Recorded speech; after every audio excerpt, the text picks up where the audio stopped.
me, I'm all the way up.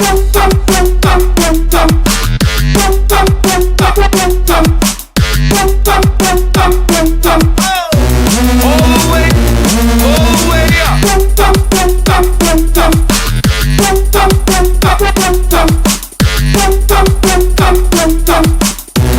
Nothing can stop me, I'm all the way up.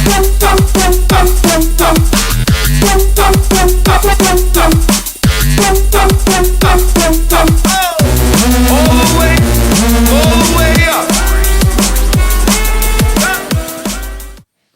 Welcome to Big G, Little G, podcast number 5, I want to say. We're at Sunderland College. Shout out to Sally Cinnamon, who's given us these wonderful facilities yet again. I'm joined by Gav Willis and Hello. our very special guest, Frank Styles, the one and only. Best artist in this postcode, aren't you? We just start like that. That's the icebreaker. Best artist I've seen in a long, long time. For those guys that don't know Frank Styles, all these beautiful murals, like you say, dotted about Sunderland, 99% of them are yours, aren't they? So we're going to chat about Frank, his work, what inspires him. We'll have a bit of banter at the end. But yeah, welcome, Frank. Hello, thanks for having me on. But yeah, just kind of, I messaged you through one of the socials, and I was thinking, I'd seen your artwork way before I knew who Frank Styles was, and I think I was on one of the walks in my previous jobs, and I spotted your Ice Guys bobble hat, didn't I? Oh, yeah. Going down Towered Road, and I was like, Frank. So that's literally the first time I made the connection, really, between the art. So what was your favourite Frank Styles piece? I love the boxing one. So like I'm a Hendon lad. Well, I've lived all over, but I love the boxing one. Yeah. So that one, is that stuff? Like more, is it, what do you call it? More mosaic. So loads of different colours. Like stained glass, yeah. So Yeah. that's for the East End boxing gym. Yeah. Yeah. But That was I love that one. Like an amazing opportunity to get that and work with the boxers and literally go in and do a photo shoot with all the boxers, and then posed, set up my own lights, and then turn that into like a stained glass, because the boxing gym there was a church hall, but obviously it's the shape of a church. Yeah. With a big pitched roof. and And it's got an arch in the middle, and I just looked at that and thought, stained glass, yes. And originally I think they wanted something a bit more kind of in your face boxers, like a big posing. and I just thought that's great for them, but everyone in the local area's got to live with it. So I wanted something that would fit in. Yeah. And I think I pulled it off. People were so chuffed, like they said, "Oh, we never get anything around here," and now Yeah. I've got that amazing gym. And Robbie, who runs a gym, or one of the guys who runs it, he's done amazing work getting funding from, I think it's North East England Sports or not England Sports or Sport, yeah, could be Sport England, yeah. Sport England, that's it, yeah. Yeah. And like done up like coming out of lockdown as well to get it all the ventilation inside is like to spec, and it's just an amazing gym for them. It's a really nice building, and I think Liam's absolutely right. The mural does really make it, really finish it, really. Yeah, it is superb, like absolutely superb. But yeah, a couple of things we're going to touch on. But so I mean that's a great segue. So you look looking past just the project, aren't you? Like you create a meaning behind it. So like the stained glass window used to be a church. Yeah, So it's kind of there's a like unless you knew that story, you wouldn't look at it and. Yeah, it makes people look at it in a different way, doesn't it? Does, yeah. And I think in keeping with what it is, certainly an important part. I mean, my favourite mural, I'm a little bit biased when it comes to my favourite mural, which is the Bobby Gurney one on the side of the Fleece and Silksworth. That's the one that you fundraised for. It is. Yeah. It's just gone past its 5-year anniversary. Would you believe? I can't believe it's that long. But the work that I do down in Hendon, one of the things that really makes me smile now, turning off Villette Road onto Corporation Road, is the Rach one, which is obviously Rach Carter. Yeah, very famous, obviously not just for the people of Hendon, but now the world, because of Sunderland Till I Die. It was featured on there, Frank, wasn't it? I was just blown away when I saw obviously I knew they were going to put it on because they asked for to get it released and everything. Yeah.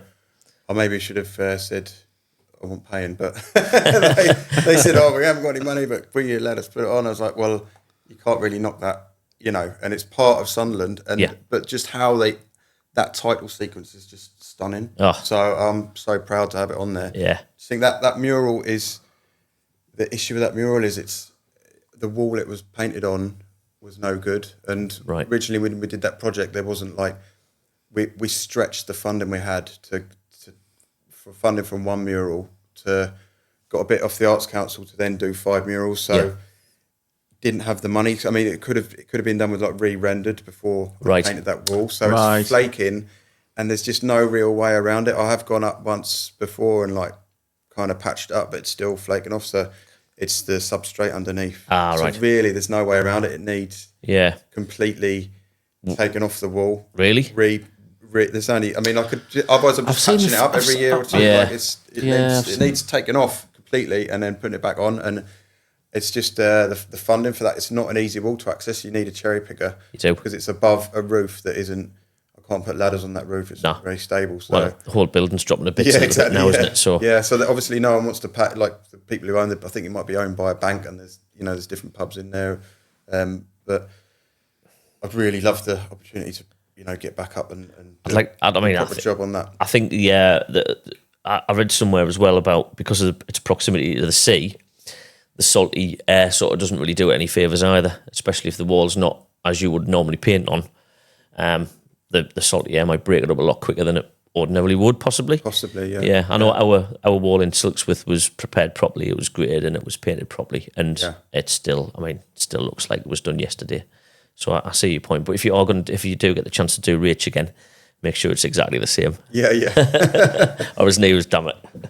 So Frank, we'll jump right in. So could you tell us a little bit about your background and as you've came up and you started doing these murals, was there a sliding doors moment where you did a certain piece and you thought, actually, this is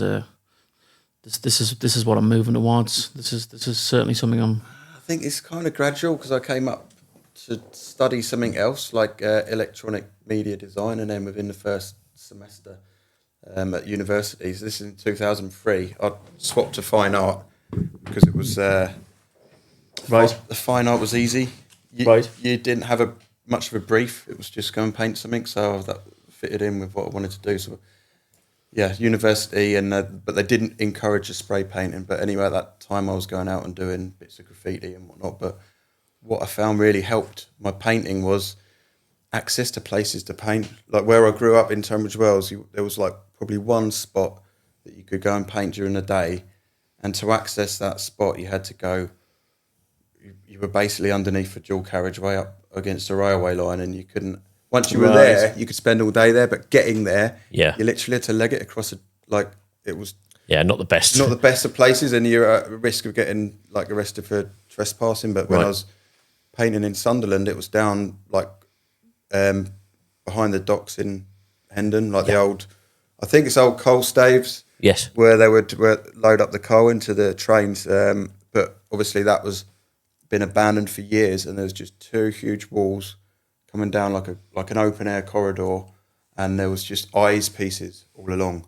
Right. And I'd seen eyes in a magazine when I was 16. I'd seen Mr. Eyes, and just was blown away every time by his work, how neat it was to be done with a spray can. And then ended up meeting him. He was actually on my course at uni. Right. And now he's a mate of mine. But yeah, just having the access to places to paint, because they were run down the post-industrial derelict areas that I could go and discover new places and just practice in the day without trouble. Right. And that's what gave me the time and space for my skills to develop. So how many would you estimate are across Sunderland now, specifically your pieces? I don't know. There must be. I mean, I'm trying to think of, we did a couple of years ago, myself and my wife did a sort of a mural tour, specifically of your murals, and I knew there were a lot, but I didn't realise quite how many there were. We did there was the tall ships ones that you did down in the East End, and then you've got the ones at the back of Edenvale and the Barnes somewhere, and then obviously the bigger ones like the Rachers and the Bobbies. I didn't quite realise how many there were, but the ones in Hendon, even the Gable, I think it was a Gable Grafters series. Grafters Gables, yeah. Yeah, and that was, I mean, there must be nearly 100, I would say. Do you think that's about? I don't know if there's that many. Pans I've been going since doing the. Is the Taylor Swift one down there? Sorry to cut you up. Is that down London, Wembley? Yeah, so that's actually Steps. painted on a garage in Berkeley Street. So Right. Monk Wearmouth, it's about 8 foot high, the actual portrait of Taylor Swift, and then it was I used that photo and 12 other smaller artworks that I did in my studio to then make a file that was then printed and stuck on down at the steps at Wembley for over a year. It was only supposed to be temporary, but like due to like there was literally Swifties go even after the concert was long finished.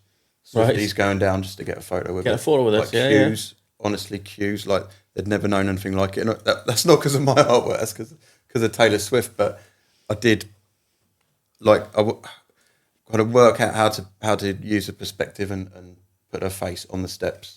Yeah. Yeah, to the point where when I'd sent the files off, the printers rang up and said, "Frank, it's not going to work."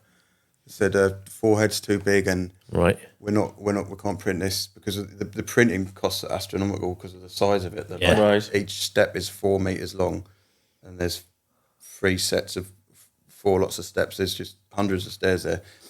And I said, "Look, the forehead's big because it's further away. So you've just got to." And I started to doubt myself because this company's like a massive printing company in London, Right. and he's like the graphic director of this company, and he's saying no, it's not going to work. And I was like, I had to then really believe in myself and say, look, just print it and stick it on, and it will work. And it did. Yeah. But I didn't know quite it a bold, worked because prediction, I was that, isn't basically driving down to London, and they were installing it overnight, and then I was meeting Sadiq Khan that day. Hadn't seen it, didn't know if it had worked or not. Were you confident at that point? You thought it was going to be okay before seeing it? I just had like just a massive adrenaline. Like I kind of did believe it was going to work, but also just like I didn't know it worked. Normally, I get to paint it, and I know how it's coming on. You could just see it. Yeah, you know. So this was something completely different for me. Yeah, I mean, we went down not specifically to see that, but we did see it after it was installed, and it's a fantastic piece. Really, really, and it absolutely did work. Absolutely did work. The forehead definitely didn't look too big, so I think you got it spot on. Showed my wife last night. She was like, "Oh, that's brilliant, that." But moving on, is there any specific or particular piece that you're most proud of? Well, maybe the butterflies on the high street, 'cause that was my first like really big piece. Oh, right, okay. And that's taking something so small and blowing it up that big. It's probably between my favourite 3 are those butterflies, the swans at Swan Lodge, and then the boxing one that we mentioned. Okay, also the butterflies because it was one of your first pieces. Yeah, but also I just think it works. Like you can see it from down the high street. You know, from just about outside of Marks and Spencer's, you can see it from that far away. That's right. Yeah, it draws your eye down, and with it being one of the first big ones. Or their first big one, people's feedback. So everyone from like a kid kicking a can down the street to an old lady like weeing in the shopping was just pleased to see it.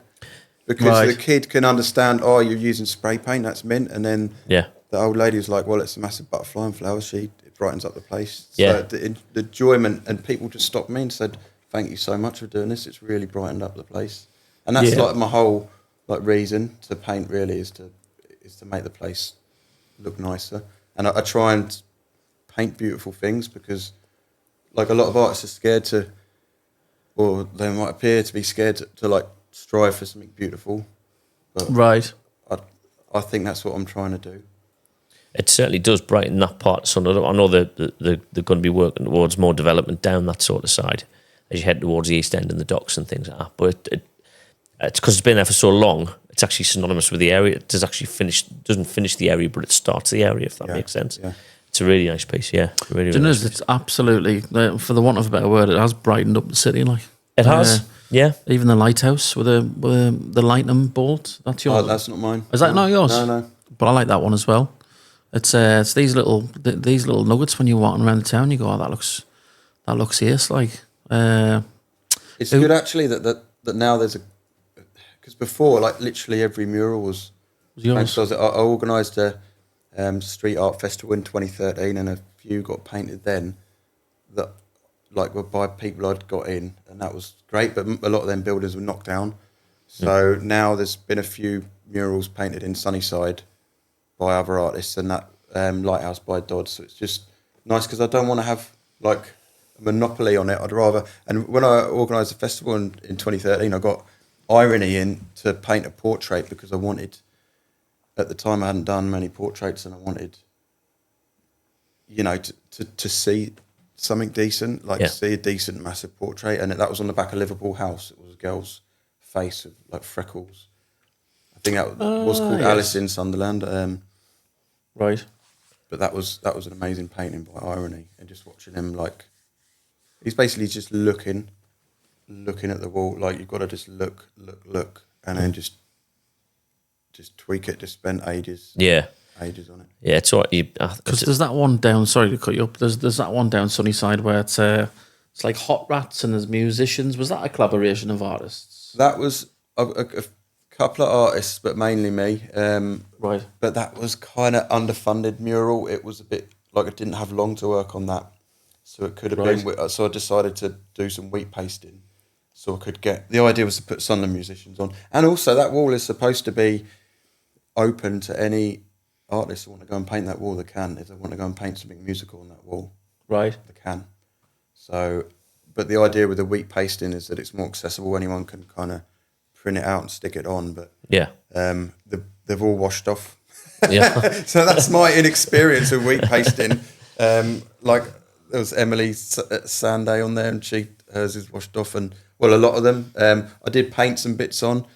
So the painted bits are still there, but the rest, all those posters I put on are washed off. And I think I've used because the budget was small, I used a load of free paint, and it was indoor paint that I'd reclaimed from a hospital. Hospital chucking out this paint, so I mixed it together to make a colour that wasn't too dodgy, and used that. And I think it's because I used that paint because it was an indoor, but like a gloss. Yeah. An acrylic gloss. And I think that's why the wheat paste haven't stuck to that gloss. Right. So that is a total error. But like I've never done anything like that before, and I was trying to do it on a budget, and it's a bit of a but now you know. Now I know, yeah. You win or you learn, don't you? You win or you learn. But so do you think there is spaces that, without breaking the law, do you think there's a rally for creators like yourself to go and paint? Well, there's paint there's places that are tolerated. I wouldn't say they're legal.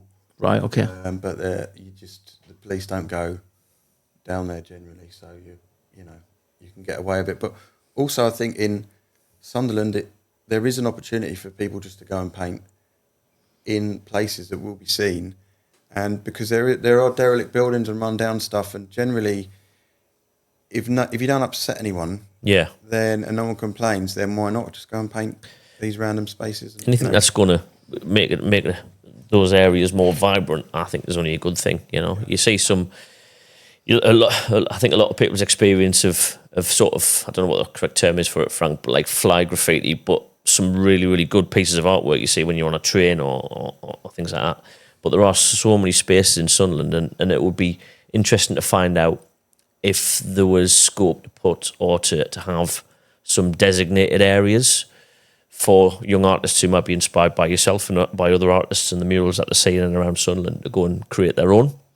And I certainly think something like that would further brighten up the city. But just taking on from what you said, Liam, I think that the murals do brighten up the city a lot. There can't be many places in the UK that have got so many pieces of artwork. I mean, I'm guessing there, but we're quite spoiled in terms of what we've got. I mean, dare I say it? I mean, it's kind of, dare I say it's a bold statement, but it reminds me of Belfast in a way, which I'm not saying the content and the message, but it's just it gives you something to think about.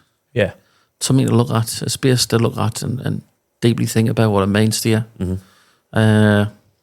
Obviously, me growing up on Valletta Road, you've got a few kicking about, haven't you? You've got the tightrope guy and the There's a few different ones.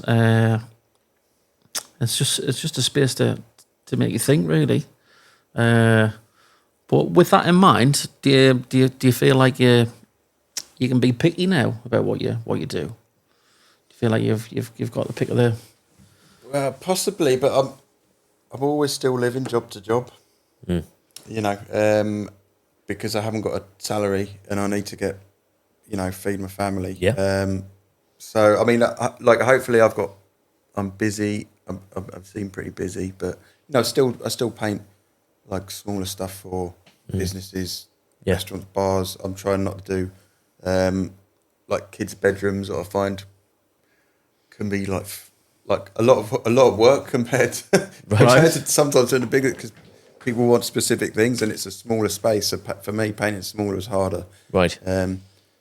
So yeah, I at the moment I'm trying to move into augmented reality murals where you'll look at them through the phone and then they'll come to life. Oh really? Yeah. So I've done a couple. I'm finding them challenging because there's new aspects. It's not just me and a wall and paint. There's a whole load of computer stuff with it, and then because I'm not doing it all myself, there's more money involved. I've got to pay other people to do like bits of it. So I'm finding it challenging. Digital aspects of it and all that. Yeah, sort of but I've got in mind, what I've got in mind is a trail of artworks that tell a story through the city. Right. And all come to life on your phone. So each mural is like a chapter and you see bits of it on your phone, and then it tells you off that direction, go and find the next one. So then you put your phone in your pocket, you're forced to look, because they're not all going to be massive murals, some are going to be smaller bits. Right. You're forced to look around and then find the next one and then rescan that on your phone. And that sounds amazing. That's awesome. So augmented reality, for people that don't know what that is, what is that? It's, well, the simplest way is probably augmented reality. You've experienced it. Have you ever seen a filter like on a Snapchat? It's changing it's taking the reality and changing it. But what I'm interested in is adding to the reality. So I still want you to be able to see the mural and the environment. I just want more things to come up in a imaginary 3D space kind of around the mural. Right. So it's a way of increasing the size of the mural. It's a way of adding to the experience. It's personalising it for the individual a little bit, isn't it? Yeah. Yeah. That's creating a bit of a buzz. I like that. I like that. Absolutely like that.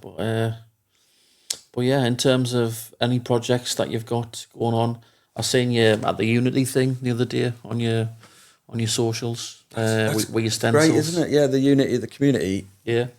How great is that Sunderland had the riots and the idiots had their day smashing up shops or whatever they did, and then from that, unity in the community was born, and now this year we've had the second one, and it's a huge event, 1,500 people coming down to celebrate unity, and it's just cool that all the religions there, just it's like an interfaith thing. They just meet up and get on with each other, and that is that's the reality of a lot of religious people. They're just nice people. You know what you see on Facebook, whatever polarization. Well, that's the algorithm for you. Like, it's what you see, but that's not the reality of like the people out there. Like, are actually nice people. Yeah. So what a beautiful event to be involved in. I was there with my wife, Penella. She was doing circus skills. She was on stilts and hula hooping and teaching kids hula hoops and giant bubbles and things. And then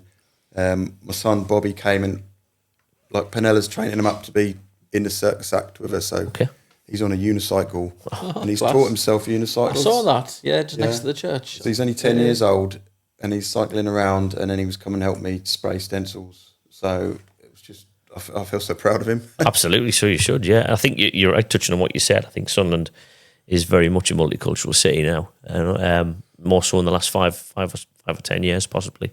And I think you're right. I think 99% of the population of Sunderland are just generally nice people who, you know, they don't care what religion you are or what colour your skin is or, you know, where you're from necessarily. I think, and it proved that unit in the community at the weekend was fantastic. There was we went down to the Beacon of Light on Sunday morning, and had a look, and there was loads going on there as well. And it was just people from all over the place, all walks of life. And it's I think with what's happening in Sunderland now, with all of the development and, you know, your Keel Squares and your bridge and the sheepfolds and all these different things that are dotted around in Sunderland now, I think it sort of adds to that sense of community as well. People are actually proud of where they're from. And you mentioned the social media algorithm, where, you know, people see the bad side, you know, all of this crap about stop the boats and all of that sort of thing. And without getting too political about it, that's not the narrative through Sunderland. I certainly don't find that. And obviously all of the community events that you get involved with, Frank, you probably think the same. Yeah. Talking more on the social media, the algorithms, I've become a little bit disillusioned because I started looking into, like, right, how do I get more non-followers to see my reels on Instagram? So I started looking into it, and it's all about the hook. You've got to get someone to, the first 3 seconds, they've got to stop scrolling and watch the thing for more than 3 seconds. So you need a hook. But more than that is, you need people commenting. And anyway, one reel, I saw someone else's reels, Sonny Duggan, the photographer, he was out for a walk photographing foxes and stuff, and he sees a swastika on a tree, and that's up by the saltgrass, just around. Like, so it's a swastika painted on a tree. And so I was like, right, well, I've been told before about various times it's happened, and I always make a point to just go out and paint it. Yeah, paint over it. So I went down there, but I had the kids at the time, and we're very busy and like both self-employed. So it's like, right, we don't get a lot of childcare. So if I've got childcare, I'm working. Yeah. You know? So then doing something like that, I'm not getting paid for that, right? So I've got to go down. Basically, got to take the kids, and there was also just shitloads of blackberries down there. So like, right, we'll go blackberry picking, and I'll paint over this thing. So yeah, and I made a reel about it. Now that reel, even though it doesn't really have the first 3 second hook, it's got 119,000 views. Oh, wow. Really? Considering like I've only got about 2,500 followers, and all of my other reels maybe get like 3,000 to 5,000 views. This has gone crazy, and that's because the shade of red that I use, because I normally paint a poppy over, because I think even like far right people can't really argue with a poppy. Yeah, that's my theory. So I paint a poppy over a swastika. So take the red down. When I paint it, the red is the same colour red. There's a band around the swastika, red band, and the red's the same colour red. So there's all people commenting on there. Oh, he's just painted that himself. It's the same red. Right. He's painted that so we could then paint over it. Yeah. It's just like, But because people are arguing about that in the comments, it's getting seen. Yeah. Because it's controversial. So this is getting seen more than my artwork that I spend hours and weeks,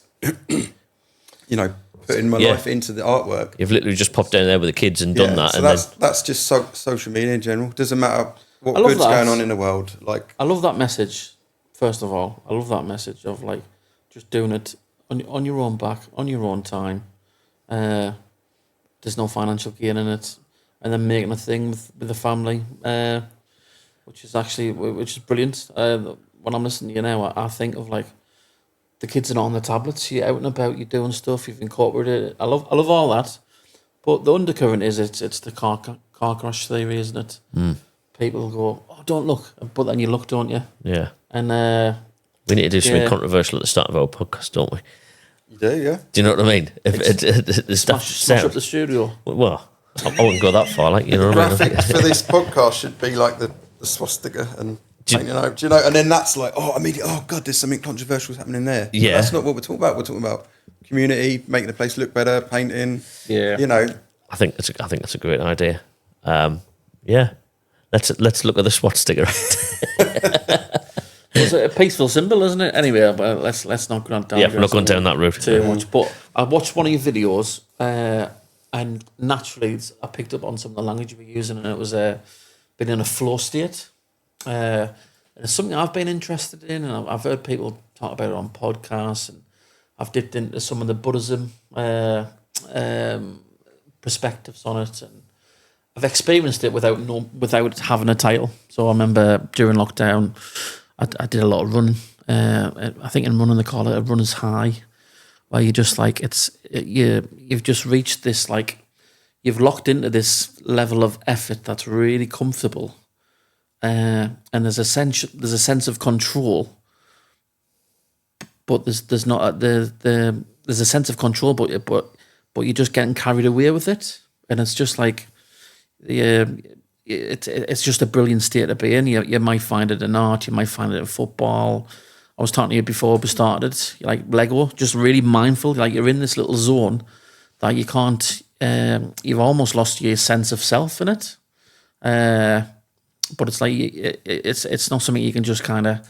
It's like, it's like I used to write a few tunes on the acoustic guitar, and I'd get to the end of the song, and it didn't happen that often, and I'd go, "Who's wrote that? Did I write that?" Because everything, the preparation, the melody, the lyrics. Everything was just perfectly timed, and it was just this natural feeling where you're almost kind of just carried away in the moment. But I heard you talk about some of your artwork being in a state of flow. So what is that for you? Well, I guess what you described is you've got part of your head is turned off, and the other, and you're just focusing on one thing.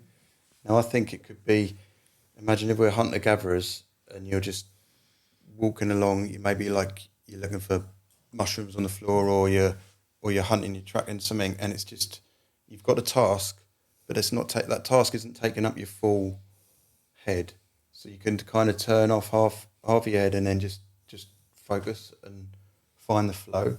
And for me painting, there is times when I get to that point. Definitely, like the other day I was painting the lighthouse on the promenade. They wanted they're doing up the promenade on the seafront, and they want a lighthouse on the side, so I'm painting that. But that wasn't flow, because the lighthouse has to be symmetrical, and I was measuring it out, and I didn't draw a grid on the wall or anything. I didn't have a projector, so I was measuring out with a measuring tape and working out the ratios of the drawing, and a lot of maths involved in just getting that lighthouse to be accurate.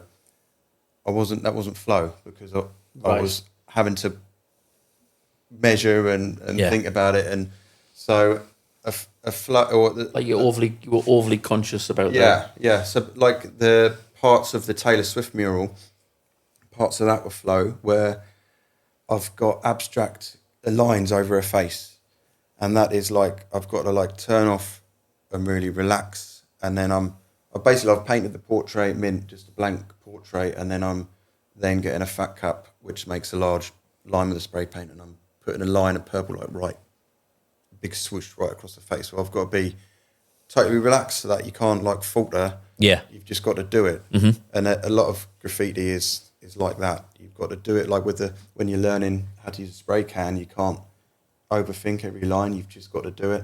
Yeah, and that's why like a lot of good street artists and graffiti artists come from tagging, because they're out and they do the tag and they don't think about it, they're just doing it, and it just turning off that or worrying about what it's going to look like. You've just got to do it. And so a lot of my art, when I'm at that point, it's just relaxing. So it's like a more relaxed state, as opposed, or you say forcing it or trying to be too precise, for example. Yeah. If you do that, then it ends up actually being worse. Yeah. Because you're not as relaxed and in that state. Like I once heard someone say it's thinking without making thought you aim. It's in a poem somewhere. It's If by Rudyard Kipling, isn't it? That's the one, isn't it? But it's like like this organic place to be. Like I've never been able to harness it. It sounds like you've got a decent harness on. You could go. On it. Have you ever go in the sea? No, but eventually I'm going to have to take the plunge. Because I find that sometimes you get in a flow in the North Sea when the waves are coming at you and it's freezing cold. Right. And you just basically you're trying to stay alive. Because you've got to duck dive through the wave and keep an eye out for the next one and breathe and just totally aware of your surroundings. But your vagus nerves getting stimulated from the cold. Right. And it's just resetting you. So we go swimming on a Thursday morning down at Little Italy. Right. We're going in the sea all year round. And that you can get into a flow state. Like you're running or you're cycling. You can get into a flow state. Yeah. By just going in the sea. I love it, man. It's interesting. Just cutting away from flow state at the moment. One thing that really interested me, and it's a detail, and I don't know if you do this with all of your artworks, but I was looking back in July at the Facebook timeline and the memories and the time hops and everything else, and obviously the Bobby Gurney mural came up, and I distinctly remember a phase in that after the wall had been prepared and the scaffolding and everything was still up. And I remember you saying, it was probably a little bit more difficult with the scaffolding because you were right on the wall and you couldn't necessarily look back at it. But I noticed you put all these little, like, small black lines. And when I've seen other mural artists on Facebook doing similar things, like there's one, I can't remember his name, but he does portraits and he'll start by putting a load of letters, like V or P, and he'll put them all over the place. And then he sort of doesn't join them up per se, but it obviously gives them a frame of reference. Is that what they're for, Frank? I've always wondered when I saw those little black marks on the side of the fleece, why you started that way. Yeah, I started doing that in 2013 when I did the butterfly mural, because it's so big that when you're close to it, you can't, like, normally if I'm painting a wall that I can reach without a ladder, I can just kind of look at it and go and paint it. Right. Once I've got a couple of lines in for reference, I can just paint it. But when you're that close to the wall and it's that big, you don't know where you are on the mural. Okay. So you paint them. They call it a doodle grid now. Right. You paint the doodle grid on, and then you just use Photoshop or whatever to bring that grid on top of your reference. Ah, okay, right. And so you'll know that part of the eye hits that where you've drawn that X or whatever. Right. So they are key parts of the mural that you sort of reference so it's with those marks. just a way of cheating, really. Well, cheating. I don't know if I'll call it cheating, but yeah, that's it. Proportions. Yeah, getting the proportions right. Yeah. So you haven't got an excuse really, but then I find in a way you are cheating yourself, because if you look at some really good artists, they can just draw without that. And every time you use a doodle grid, you're not training your eye to see. So a trained artist like Graham Hodgson, who I shared the gallery with, Pigment and Toil, at the studio upstairs, and he ran the gallery downstairs. Because he'd studied archaeology and he was out drawing, they would bring stuff they've just dug up and he had to draw it. Well, he didn't have time for any of that. He would just had to look at it and draw it. And because of that training, he can now just draw. He doesn't need the grid or... Even at that sort of scale, even at the larger scales? Well, the larger scale is different. But yeah, there are artists who don't use it. And they can just draw. But they will use it for some of the bigger ones. Yeah. Well, it's funny. It's fascinating. You should say that. There's a guy. I don't know if he's called Connor, but it was a Black Swan. It might not be Connor, but he was talking about he hardly uses stencils when he when they put through the ink machine paper and then the plonk your tattoo on, and then it gives them the outline and stuff. But there's a guy who hardly does that, because he's just trained his eye to just.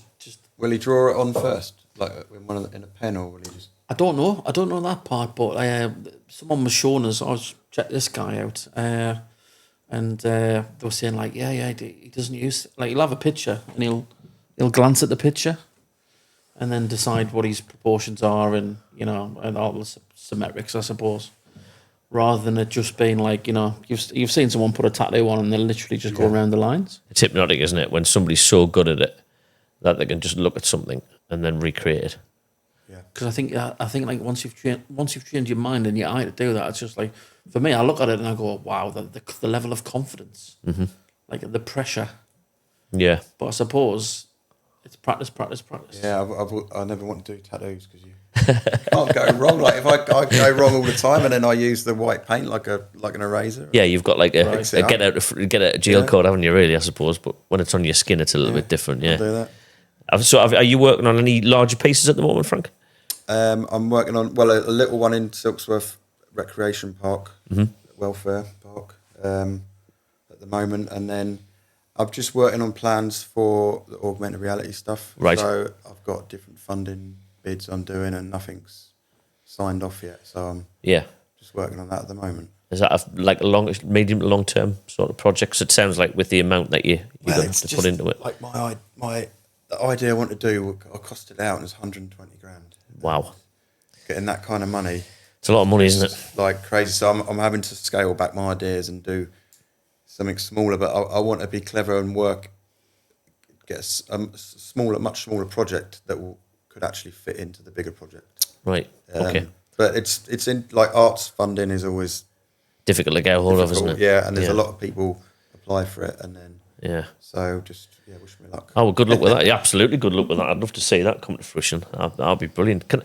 just ask a question, actually, Frank? And I think I might have had this conversation with you briefly quite a few years ago when we first met. But obviously, anybody who's listening knows you're not from Sunderland originally, but you've lived here for a long time. Obviously, your wife's from Sunderland. Your kids have all been born in Sunderland. What does Sunderland mean to you as a person who wasn't born here necessarily and didn't really grow up here? Yeah, it was definitely home now. Yeah, definitely home. But coming to Sunderland, it was just amazing to be in a city, but by the sea. Yeah. Yeah, and like obviously I said about having the spaces to paint. Mm-hmm. That was massive for me. Yeah. But it's like it's not too busy.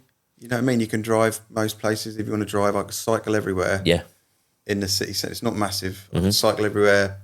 Yeah. Cycle like 6 minutes and you're across the city, or like 15 minutes and you're at Seaburn. Yeah. So it's nice size for a city. Yeah. And the people are friendly. Mm-hmm.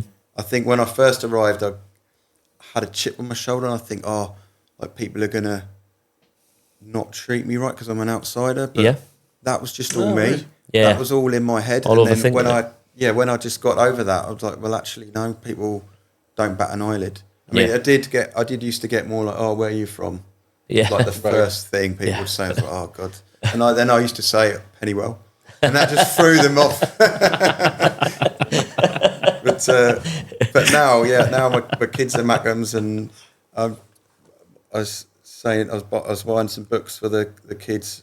We were in Waterstones yesterday, and like, Dad, the books are so expensive in it. I was like, well, we've got to come at least go in to the bookshop once a year, or we're going to lose a bookshop and buy some books. All right, you can buy any book you want, and we're saying, is it book or is it book? Book. And the kids were like half and half. They didn't really know. Well, we've got a cocker spaniel called Cookie, but my wife's from the Midlands, from Nuneaton, just next to Leicester, and I'm because of the way she pronounces things, I fall into the trap of mispronouncing them. If that's the way you want to look at it, so I'll be walking the dog and they'll be like, "Oh, what's your dog called?" I'm like, "It's Cookie." Cookie. Why would we do that? I said that Christopher, nice guy, was like, "Oh, what's your dog called?" And I was down Rock once, and I was like, "Oh, Cookie." So like, are you not a Mackham? So I find myself saying, Cookie, referring back to what my wife says. She also says, instead of tongue, she says tongue. That's weird. Whoa. Well, instead of mural, you say Muriel. And my business partner says exactly the same thing. Put a random I in there. It's like it's like a woman's name. Muriel's wedding. It's actually a mural, isn't it? So it's Mural. But lots of people say Muriel, don't they? They do, You've probably come across that quite a bit. Yeah, I've given up correcting people. Yeah, well, they might know. I'll be honest. I was expecting you to earlier on when Liam said it, and I thought, no, I'm going to wait. I'm going to wait my time. I'm going to bide my time, and I'm going to say something. Mural. But look, but it is. I think you're probably quite famous. Famous person in Sunderland now, I think if you mention your name, most people... Famous in Sunderland. Yeah, I think most people know who you are. Not obviously as a result of your murals as well, but I think a lot of people know who you are. And did you ever think that would ever happen? I mean, I know you would never... You can never think, well, 10, 15 years' time... I had no idea that it was even possible to like make a living out of spray painting. Yeah. And I didn't know I had the ability to get good, because when I started, I was just terrible. Right. When I started doing graffiti as a kid, it just took me years and years before I got any letters that I was happy with. Right. So I didn't even think it was a possibility. Wow. Where did your perseverance come from then? Well, I think really I'm an adrenaline junkie. So it was the more going out on the streets and doing something naughty that or Yeah. kind of Going against the grain. Possibility of getting Jiu-jitsu. caught or something as well. Yeah. Risk It taker. was I like. that, yeah. That's one of my traits. Like, I love that. He enjoyed taking the risk. Yeah. Does that feel the same? I mean, now obviously a lot of people, well, most people will commission your work now, or you'll get funding for it. So do you still? I mean, I'm assuming you still get the same buzz out of creating something really, really nice. But now that you know it's legal. It's kind of, there's still an adrenaline because you're on a big stage, a big platform. Yeah. A lot of people are going to, you know, sometimes the murals are very public, and a lot of people are going to see them. So there's still that adrenaline of it's got to be good. And then You've got as people's well, attention, like, yeah. the better you get, you can't have an off day. Do you know what I mean? Yeah, that's you can't true, do yeah. a bum mural. You've got to keep the standard that you're at, and then you're always trying to get better. So you're always making life harder for yourself. Yeah. And it's your name that's on it ultimately as well, Yeah. isn't it? So you don't want to create something that people are going to go, There's Jesus, what's still that? a buzz there. Yeah. Doing it, even though it's not, not illegal. You're not going to get a tap on the shoulder saying, No. come with me. Yeah. Fair enough. But I was on your website the other day and I was like, I really want a piece. I think they're about 500 quid and they're worth every penny. I just don't have a 500 quid lying about. But it's your depiction of the waves. Yeah. I can't remember the titles, but I was like, oh, that will look well nice because we've got a big spot in our living room. So I'd love to be in a position where you do as one of them. Like, Yeah. So the paintings on the website are like a technique that I've developed in the studio, and that's like a gradient reveal, and it's using like a masking fluid. So I can spray a gradient with a spray paint on it's not a canvas. I use a aluminium composite. So it's a gradient but then talking of flow states, I get in the flow state and I put on like liquid masking fluid. right, And then let that dry, and then another gradient, and sometimes layer up that process like 5 or 6 layers. And that's drying overnight 5 or 6 times. So that one of them pieces might take 6 days right. to do with all the drying in between, because there's a lot of drying going on. And then at the end, it's like a process of peeling off. All the dried masking fluid is peeled, and that's just an amazing thing because you don't really know what the paint. Sometimes there's that many layers on, and it's abstract, so you don't really know what the finished piece is going to look like until you peel all that off. Have you filmed that? I have, yeah. I mean, the trouble with these artworks is they don't connect to the murals. It's like a different part of my practice, and I think that's why they haven't been selling as well as they could, because I think if people want to buy a Frank Styles, they want to connect to the mural, so they want to buy something that they see as a mural. But for me, because I like the process of painting, I feel like I can't paint that small. Using spray can, I can't paint like a smaller version of the mural. Yeah. I just can't do it. I don't use brush. Sometimes I use stencils, but it's not quite the same. So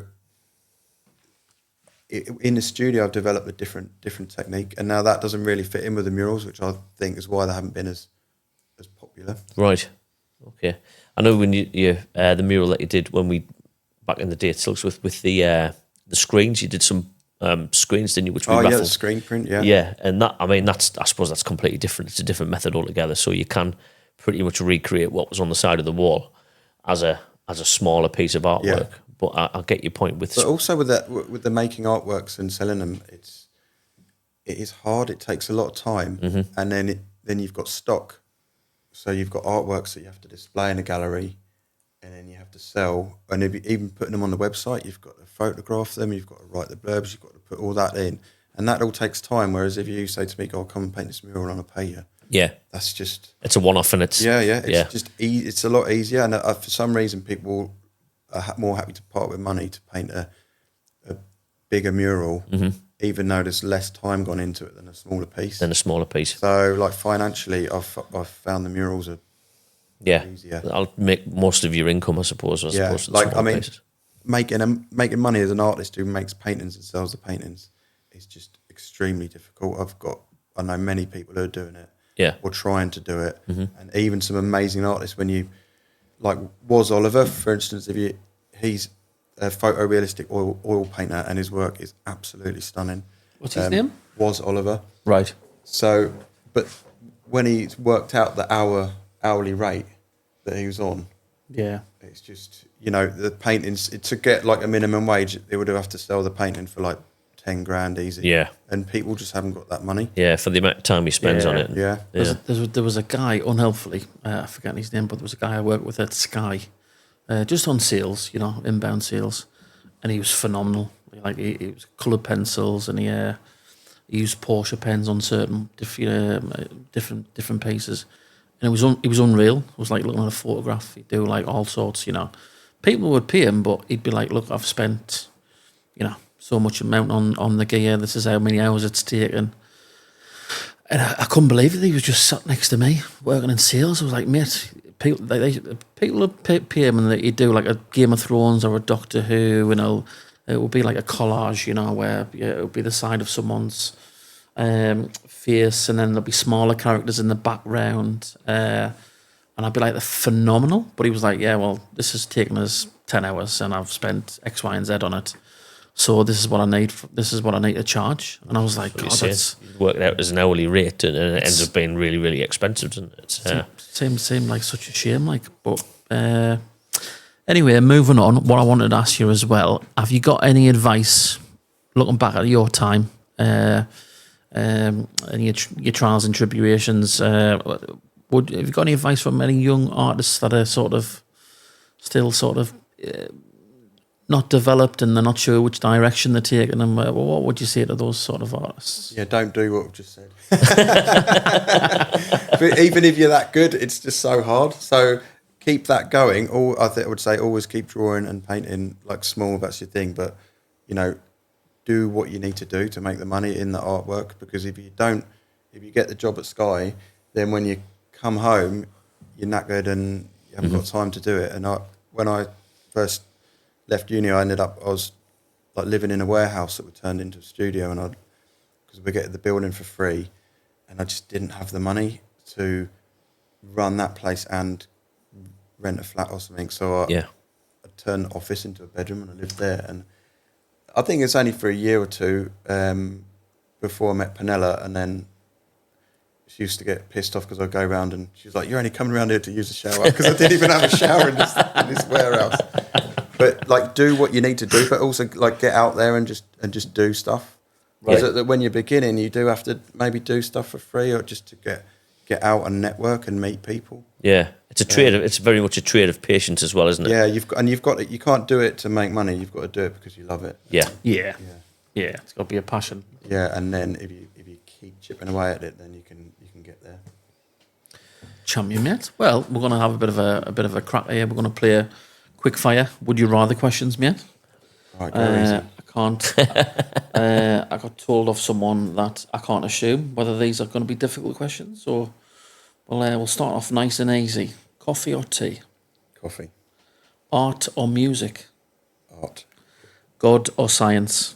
Science. Cats or dogs? Just no. That was a no. Sweet or savoury? Ooh, sweet. Sunrise or sunset? Sunrise, because this is the side of the country we're on for Cool. the beach. Funny enough, beach or mountains? Beach. Greg's or Matty D's? Oh, Greg's definitely. Yeah. Early bird or night owl? Early bird. Book or film? Book. Book. See what you did there. To be too cold or to be too hot? Too cold. Hang on, is that what you prefer or what you don't like? Yeah. You'd have to choose which state. Yeah, too cold. Too cold? Sex or drugs? Controversial. Sex, yeah. North or south? Ooh, north. Good lad. To burn out or to fade away? Burn out. Friday night or Saturday night? Friday. Friday night? Yeah, you're fresher on a Friday, aren't you? Fair play. What was the best money you've spent this year? I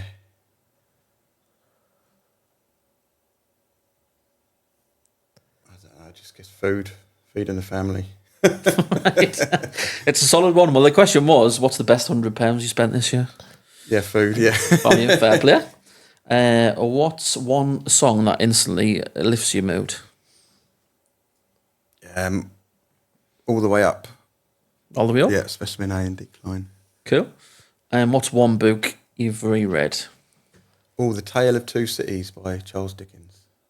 I'd recommend that because it's an easy way into Dickens because it's only thin. Tale of compared Two to Cities. Some of them, and it is really rip-roaring. It's good. It's one of the shorter books, isn't Yeah, it? yeah. Dickens? Yeah. I love Dickens. Cool. Well, that's... Frank, it's been an absolute pleasure from my point of Yeah, view. yeah, I think your artwork's fantastic. I mean, again, from a selfish point of view. It's a different class, But- like, all banter aside, it's a different class. Like, Oh, yeah. I mean, if I was a religious man, I would say this guy's being touched by the hand of God. well, he just brightens up so many. It's not just about brightening up the buildings, is it? It's about brightening up people's lives. As you say, you talked about the butterflies mural, which is your favourite one, or one of your first ones, and it just makes people happy. It makes people smile, and I think if you make one person smile by a piece of artwork, then it's achieved its goal, hasn't it? Job done. Yeah. I think they're fantastic, and long may it continue. I want to see them on walls all across Sunderland. When I saw just talking about what the bigger murals, the one that's on the wall that faces St Mary's car park in the town. Oh, yeah. When I first saw that happening, I thought, wow, and I thought it was you straight away. I think Everyone when you thinks it's me, yeah. and that's a stunning piece of artwork. That I don't know how that was created. Whether that was Painted done. by some West Ham supporters. Was it really? Yeah. Okay. Yeah. Fair So I enough. didn't know anything about it, just Yeah. Murwall's a company Murwall's, down right. south. Okay. So I'm guessing that's the club. I Yeah, don't know. possibly. Yeah. Did you have a bit of a Walter White moment, stay out of my territory, you know? Yeah, a little bit. Like I was a bit annoyed because I would have done that, Yeah. you know.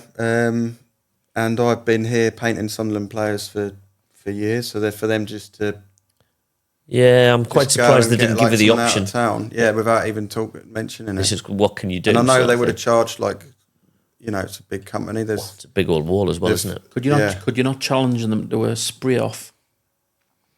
You know, you got like a dance off. what we're Get in touch with the West Ham fans. So like, oh, well then. Yeah. So Well, I don't know if I'd win. like, yeah, They've got some good people. They've got some mint artists on the team. Like Okay. they're all good. But it is a fantastic piece, like, isn't Yeah. it? I mean, and that's eye catching. I mean, it's in a very prominent place as well. But I thought it was yours, like, which I think shows you how great your reputation is. Like, yeah, absolutely. I think that's a good signal because I assumed that everything I see in Sunderland, even the lighthouse, I was like, oh, class that Frank, and he was like, nah, it's not, wasn't mine. Yeah, but that's it. But you know, I don't want That's to be your the only standard, person isn't in painting in Sunderland. Yeah, of course. I never wanted to be that. You want Yeah. to, but then you want to inspire the next generation of artists who wants to come along and do the same sort of thing, don't you? Yeah. At the same time, Frank, it's been an absolute pleasure having you on. Thanks very much for coming along and Appreciate giving it, us mate. your Thanks for time. having me, guys. Cheers. Thank you. And we'll look forward to seeing the next thrilling instalment of artwork around Sunderland. I'm sure it'll come sooner rather than later. Oh, let me plug my Instagram. Yeah, absolutely. So it's at FAO Styles. At FAO Styles. And then you can keep up to date with what's happening. We certainly will. We'll put that in the post when we put all the links on. Put Yeah. all the links on, and link to your website too. if you got a cheeky 500 bank, you're going to be blown away by these pictures because I certainly want one. Like, That's frankstyles.com for the paintings. Yeah. Fantastic. We'll put all those links in the description when we post the video. Frank, thanks again. nice one. Cheers. Yeah. Cheers, guys.